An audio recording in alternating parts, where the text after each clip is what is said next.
And we're back in the car on a hopefully happy Mother's Day to you all, like we never left. Welcome to the Confessions of a Not So Dangerous Mind podcast. I'd like to thank you all for spending some of your Mother's Day evening here with me in New York. Once again, we're going to skip past all that promotional jazz and get right to the guts of the episode. So a movie that I am a fan of, huge cast, got all sorts of critical acclaim, didn't do well at the box office, but is sitting at a big 95% on Rotten Tomatoes. It received at least one Oscar nomination that I know about, and this is a movie that I saw in theaters with my dear old dad during its opening weekend in, I want to say it was September of 1992, but it could have been a little bit later. I don't know that it rises to the level of great movie. It's close. It's certainly a fantastic adaptation of the play upon which it is mostly based. But I think this is a movie which is an interesting kind of historical document, because the play was written in 1983 and it was performed quite famously in Chicago before making it to Broadway and then becoming a movie. But the playwright, who is David Mamet, who, I mean, most people would probably say he's the greatest living playwright, or if he's not, he's in the top 5. You know, you gotta kind of give yourself some outs here.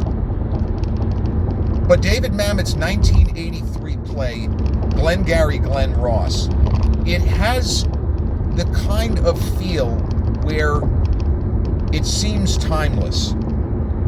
And it was released in the United States at a point in time where, cliche though this may be, we had been in a recession, nothing like the Great Recession of 15 years later, but the country had been in a recession. There's sort of a hangover after the, apparent success of the first Gulf War, where everything seemed terrific, and H.W. Bush had just shockingly high approval ratings. That's how good or how well that war seemed to have been run. He was like not even underwater among most Democrats. Like, most people said, we did a pretty good thing here, whatever. The guy's approval rating was like 90%. And you never would have imagined that he would have been voted out of office not long after Glengarry Glen came out. Those two things are not connected. But Glengarry Glen somehow manages to speak to early 90s recession America, even though the movie, when it was conceived, we were not in a recession. But I always say it, films are not only products of their time, but cinema informs culture, culture informs movies. It's a symbiotic thing that goes back to the silent period. Not that you would want me to give you chapter and verse on this, but I did study it in pretty significant detail at New York University. But when I saw Glengarry Glen, I was still 2 years away from beginning my journey, my New York University journey as an undergraduate cinema studies major. While I was at NYU, I saw the adaptation of another David Mamet play, which many consider to be a better play, but I can't imagine anybody ever in human history considering it a better movie than Glengarry, American Buffalo. That movie was not good. It did not need to be adapted. That was not a play that should have been adapted. It was 2 hours of Dustin Hoffman. I mean, I love Dustin Hoffman, but Dustin Hoffman talking tough and making threats for 2 hours. No thank you, I'm all set here. But Glengarry Glen got all of the acclaim contemporarily at the time in which it was released. And it is a film that is well remembered by history for the strength of the performances and the fact that the story doesn't go exactly as you think it will. It has elements of Death of a Salesman, if you want to throw the Jack Lemmon character, in that particular context. But this is not Arthur Miller. This is David Mamet. And for the movie, which was directed by a really talented filmmaker, James Foley, he did a number of other films. I think did he do Four Brothers? But he did a number of other kind of gritty, toxic masculinity films, if you will. And I'm not trying to be funny when I say that, but movies where it's a lot of guys, there's a lot of testosterone and a lot of screaming and arguing and a lot of F-bombs being sprinkled liberally, no pun intended, throughout the stories. But something that I didn't know at the time the movie was released, Glengarry Glen, is that a lot was made of Alec Baldwin's performance in the film. And what I didn't know, because I was not familiar with Mamet's play, I mean, I studied theater. When I say I studied theater, I studied the history. I took a course called Modern American Drama at NYU, again, years later. So I got to know the work of Arthur Miller and David Mamet in some detail at the very least. I read a number of both of their plays. But I had not read Glengarry Glen Ross, and I don't think my father was familiar with this at all. He just saw the unbelievable roster of actors. Jared, this looks terrific. Siskel and Ebert, 2 thumbs up. Whatever it is, let's go see it. But the character that Alec Baldwin plays in this film, where to this day there are people who don't like Alec Baldwin, that will say he should have got Best Supporting Actor just for his 8 minutes of absolute godlike intensity, boss level. Olivier on crack is basically him in this film.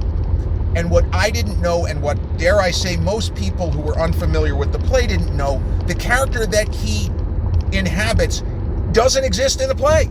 And that's not something that I found out until years later when I read the play, Glengarry Glen Ross. Well, where's that character called Burke? Am I missing something? What am I doing here? That was added to the film to make it, it's ironic because it makes it more theatrical, but they wanted to make it more cinematic. And Alec walks into this room filled with home run hitter, lifelong, legendary performers, whether it's Alan Arkin, whether it's Ed Harris, whether it's Kevin Spacey, Jack Lemmon, Ed Harris. You got Oscar nominees and winners up and down the line. And you don't even have the guy who was going to win an Oscar for another film that year, Big Al, who got his second Oscar nomination the same year for supporting actor as Ricky Roma in this film. That nomination should have gone to Alec, although I keep bringing this up, it keeps coming up. Alec Baldwin would not have beaten Gene Hackman. Gene Hackman was winning that Oscar for Unforgiven. That was a 100% there.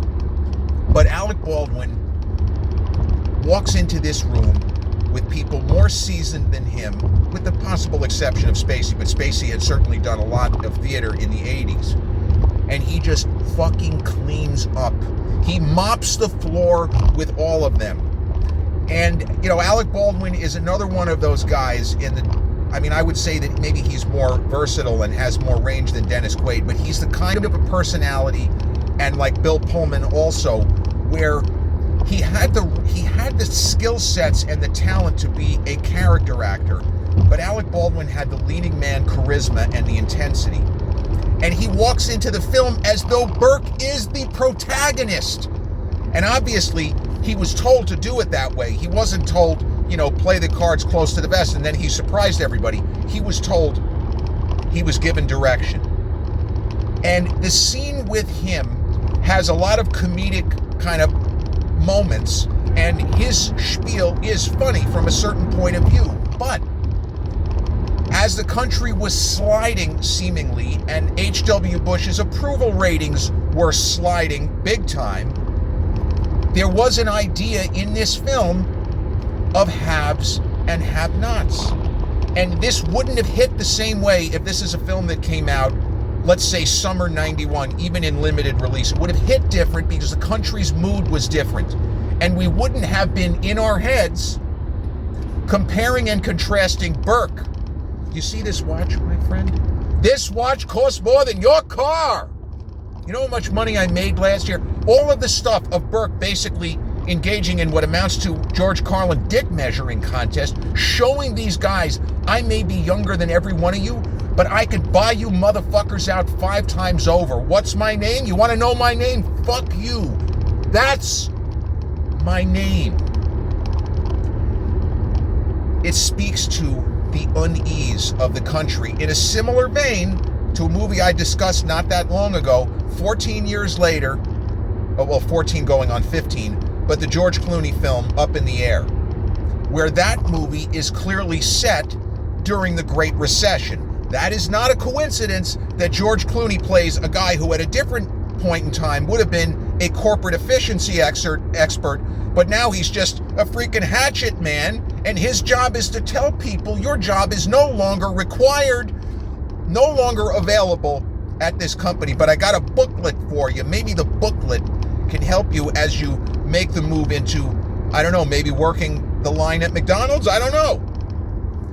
But in Glengarry Glen, Ross, the country is on display. As the country was going through this difficult time, you have a sales contest outlined by the character of Burke. And there's too many salesmen, spoiler alert, for only 2 people to keep their jobs. Because if you win the sales contest, according to Burke, you win a new fucking Cadillac, man. That's pretty good. That's probably almost as good of a car as Big Shot Burke is driving. If you finish second prize is a set of steak knives. Third prize is you're fired. And I don't know about you, but I sort of came to this late in life, and I'm embarrassed to admit this because, many of you know I was a writer for more than 2 decades, and I didn't have to grind out a living in the normal way of those moments, those days you don't want to get up, you're not sick, but you've had it up to here with this shit. I don't want to go to work. Ron Livingston's character in Office Space, I just don't think I'm going to go anywhere. I just don't want to go anymore. So you'll get another job. And I don't think I want to get another job either. But those moments where you're already tired, you've already had enough, but you know that you don't really have a choice because there are bills to pay. There are family members who need you to have a job. And extreme times call for extreme measures. And Glengarry Glen, Ross, in the scene, yes, the temperature lowers when Alec Baldwin's character of Burke leaves the film. And I remember, my dad almost leaning over and he's like, I hope that's not the last we see of Alec in this film. But spoiler alert again, it is. He does his 7 minutes of terror and the story moves on from there. But the idea of these are all men who have been successful in this field of selling, I guess they're kind of like timeshares. It's not really important what they're selling. The death of a salesman aspect, they're selling their souls every day. They are selling properties and concepts and ideas of properties that they know are not really what they're purported to be. But they're doing it because they're trying to make a living. And there are a lot of different ways to make a living, some of which are maybe a little bit more honorable than others. And I'm reminded of a film from 1974, 18 years before Glengarry, where Jack Nicholson's character of a private investigator who does some really kind of dirty and grimy stuff. But in his mind, he's making an honest living. And when somebody calls him out for you're basically a clown, you're a punk, and you are absorbing other people's misery and turning it into profit, basically screw you, Jack doesn't have it, and he keeps repeating the phrase, I make an honest living. And everyone in that sales office, whether it's Ed Harris's character, Alan Arkin, Big Al as Ricky Roma, Sheldon Levine, the Jack Lemmon character, they all believe they're making an honest living. And now they are suddenly facing the axe. Because a lot of people who had done nothing wrong, who had executed their jobs to a very high level, whether it was 2007 and 2008, whether it was the early 90s recession, you're on the fucking breadline, pal, through no fault of your own. So all of these guys feel the squeeze, and the guillotine may await them, the professional guillotine. And, you get to a certain age and you say to yourself, am I even going to be able to get another job in this field? And that, the George Clooney Up in the Air gets into that. It doesn't put too fine a point on it, and neither does this film. But we can calculate that somebody like Sheldon Levine, he needs this job worse than the other guys because he's older. And man, Jack Lemmon was so good. He was such a great actor. And he's on the receiving end of Alec Baldwin's iconic, put that coffee down. Coffee's for closers only. Your name's Levine. You call yourself a salesman, you son of a bitch? Just ice cold, pitch black. But he needs this job. And when I mentioned extreme situations require extreme measures, how far would you go to keep your job? Your family depended on you. Maybe you wouldn't steal money, but maybe you would look for a different edge. And who could blame you? If doing it the honorable way, as we're led to believe these gentlemen have, doing it the honorable way has led you to the brink of disaster, well, what are you going to do? You don't get bonus points for playing fair. That's what this movie says. You don't get bonus points for playing fair. And there are moments where you may do something which seems completely out of character. You get away with it, and the people around you who don't know that you've done that will be grateful that dad, grandpa, brother, they figured it out. But then other times, you make an inadvertent random slip. It could be a slip of the tongue. And you sink yourself. When everything else could have been lined up for you to make some hay, things go wrong anyway. And Glengarry Glen Ross, for a film that has a decent number of laughs, and it's not a suspense film, but there are moments of high tension and a lot of real angry back and forth between these tremendous, tremendous screen and stage performers, all of them. People sometimes just seem to outlive their professional usefulness. And we know this. And this film, the Jack Lemmon character, is almost the Willy Loman of this story. He's maybe not as tragic as Willy Loman, but we know that this guy, at a certain point in time, was a great salesman. He could sell you anything. He could sell you a bologna sandwich and have you convinced, no, this is pepperoni and provolone, pal. And he'll have you convinced. The Al Pacino character is at that stage and that phase of his career where he can talk you into anything. As he sweet talks, kind of a surprising performance from Jonathan Pryce, cult film actor that he was in movies such as Brazil. He plays the villain in Tomorrow Never Dies. But the way that Al sweet talks that character, he's in his prime. Al's looking great with the hair and the tan, just tremendous. It's hard to believe, same year, and was shot back to back with Scent of a Woman. He looks so much older to me in Scent of a Woman. Glengarry Glen Ross, though, has this energy, and you don't know where the story is going if you're not familiar with it. And I didn't know where American Buffalo was going. I kept waiting for something. Anything. Are they going to get out of this pawn shop? Are they just going to sit here quarreling for two more? How long is this movie? That was one of those movies with the old Siskel and Ebert where you look at your watch after a half hour and you can't believe you're only a half hour into the movie. The longest month that I ever spent was an afternoon watching American Buffalo. Man, great play, read great. Movie just sucked. But anyway, I'm just obsessed with the fact that American Buffalo, why did they even bother? I think they were hoping maybe Dustin would get a supporting actor nomination, I guess, or something. He shot it concurrently with Sleepers. You'll note that the length of his hair and his look, it's identical to the hair and look that he has in the movie Sleepers, except maybe different glasses. I walked out of Glengarry Glen Ross a little bit down, but that's simply because this is not a story of triumph. I don't know that David Mamet, has he written any stories of triumph? I don't know. I mean, maybe in movies like The Spanish Prisoner, you could say, a little mild spoiler, maybe, I don't know. Certainly a triumph for Steve Martin in an unusual dramatic role that he played there.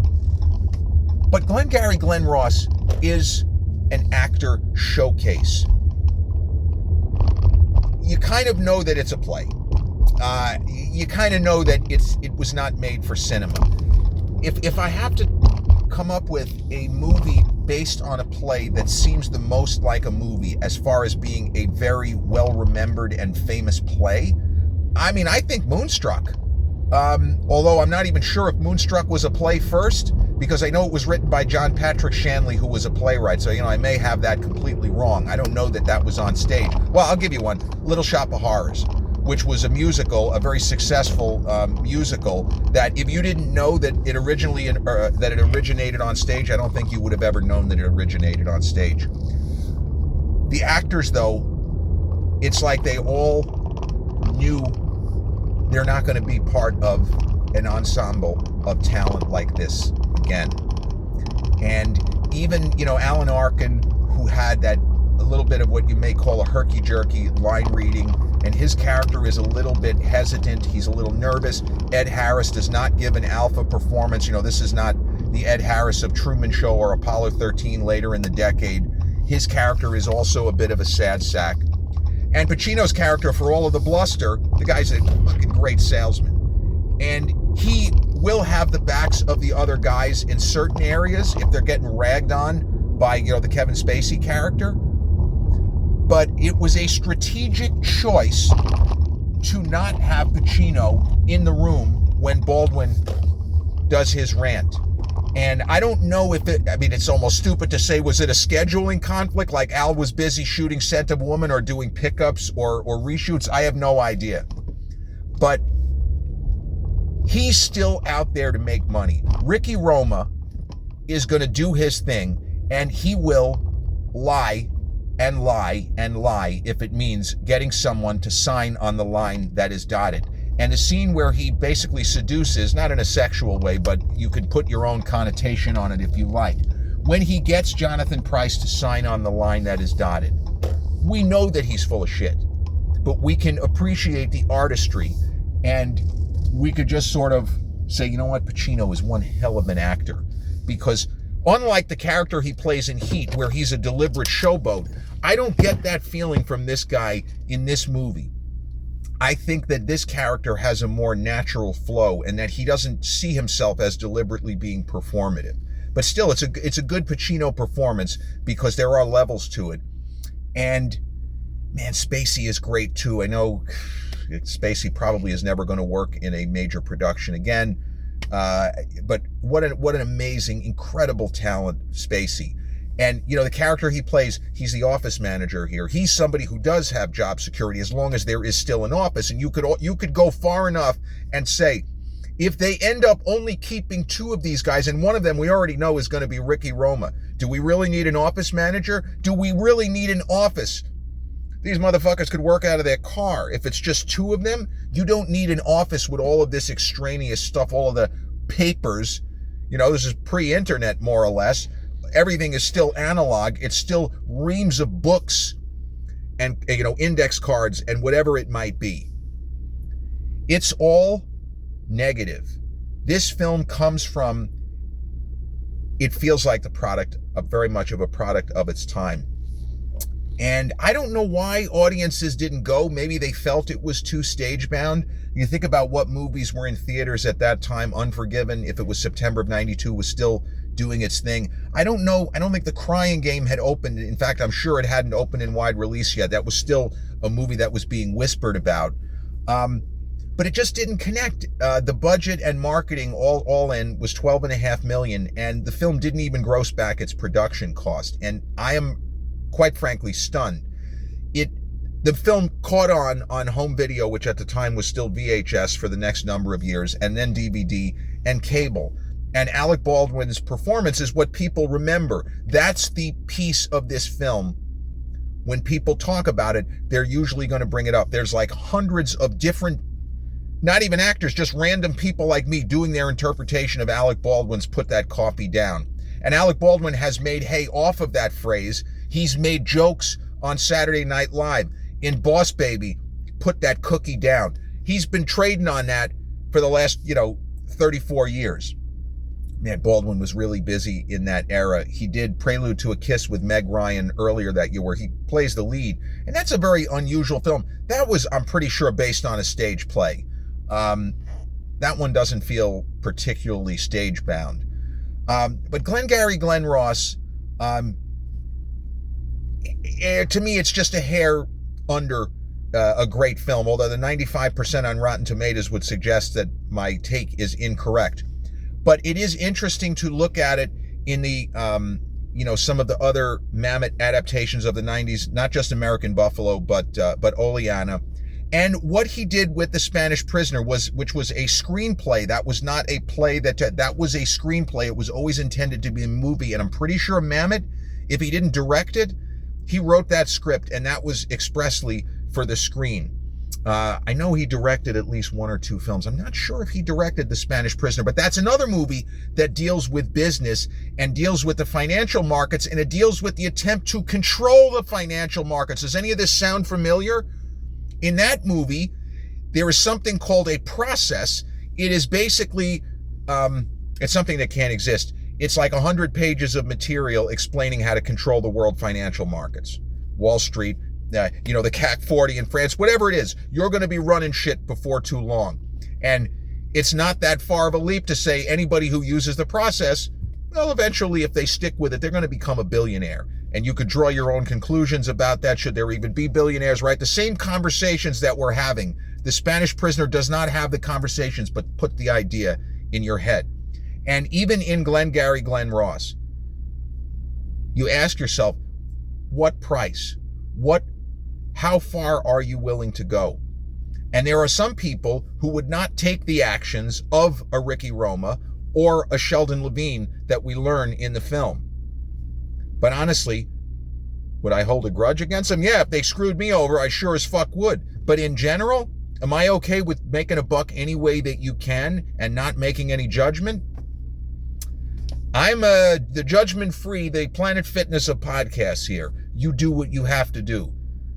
In the immortal words of the former Minnesota governor, Jesse Ventura, during his wrestling days, win if you can, lose if you must, but always cheat. Always cheat, Jess? Yeah, always cheat. Well, I don't really go for that. But if you have to bend things a little bit, if it's the difference, as Pacino says in Heat, between some poor slob, and you turning his wife into a widow, if it's the difference between losing your home, or your kids are going to get thrown out of school, if you have to look for an edge that is not 100% legal, I'm not making any judgment on you. And I don't know that the movie is taking a position, yes or no, is this okay, is this not okay? I think it's just throwing it out there and we form our own conclusions. And I like movies that have a conventional narrative structure, but also let you decide for yourself, what would you have done in this situation? Well, I don't know. And that's part of the fun of this film and why it has a rewatchability factor, and why a story that was written in 83 as the country was pretty much, was making a comeback, I would say, from a financial perspective. Inflation had been fucking crazy in the early 80s. This is true. And by the time Mamet's play premiered, things had stabilized to some extent, and the country was, seemingly on the way back. And you can look through history at various points where the United States in general appeared to be on a downswing, early 1970s, and appeared to be on an upswing. And there were moments in the 80s where many people felt that way, and in the 90s and in the 2000s, the 2010s, and we can debate it and argue, well, what was really an upswing and for who? But this movie feels timeless because there aren't that many conversations that are specific where it gets dated the minute it hits the screen, where you'll have jokes in the Naked Gun movie about people that nobody under 40 knows who the fuck they are. But that's beside the point. I really like Glengarry Glen Ross, and I hope that you've enjoyed this episode, my kind of discussion about the film and a little bit of other David Mamet works of varying degrees. The adaptation of Oleana with William H. Macy, a very faithful adaptation, certainly more faithful than Glengarry Glen Ross. And that movie is pretty good, but also a fucking downer. Come on, man. Come on, tell us a happy story. No, it wouldn't be David Mamet. So I'll skip the exaggerated wrap up, and I will see you all again real soon. Peace.